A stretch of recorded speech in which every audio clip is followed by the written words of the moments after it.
વડુ ગામમાં પાણી નિકાલની ગંભીર સમસ્યા અને રજૂઆતો છતાં કાર્યવાહી નહીં, ગ્રામજનોમાં રોષ।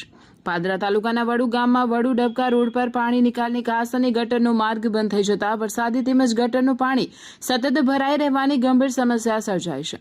સ્થાનિકોના જણાવ્યા મુજબ એક કોમ્પ્લેક્સના બાંધકામ બાદ વર્ષોથી ચાલતો કુદરતી પાણી નિકાલનો માર્ગ બંધ થઈ ગયો હોવાથી છાસરિયા નારા વિસ્તારમાં પાણી ભરાઈ રહે છે।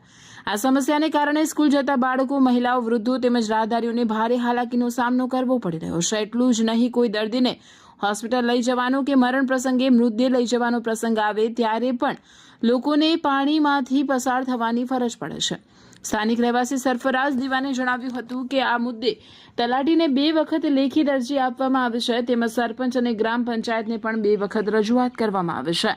તેમ છતાં આજ દિન સુધી કોઈ અસરકારક કાર્યવાહી કરવામાં આવી નથી, જેના કારણે ગ્રામજનોમાં ભારે રોષ ફેલાયો છે। ગ્રામજનોએ તંત્રને તાત્કાલિક સ્થળ તપાસ કરી બંધ કરાયેલી પાણી નિકાલની કાસ અને ગટરનો માર્ગ ફરી શરૂ કરવા તેમજ જવાબદારો સામે કડક કાર્યવાહી કરવાની માંગ કરી છે। સાથે જ ચેતવણી આપી છે કે જો વહેલી તકે સમસ્યાનો ઉકેલ નહીં આવે તો ગ્રામજનો ઉગ્ર આંદોલનનો માર્ગ અપનાવશે, જેની સંપૂર્ણ જવાબદારી સંબંધિત તંત્રની રહેશે।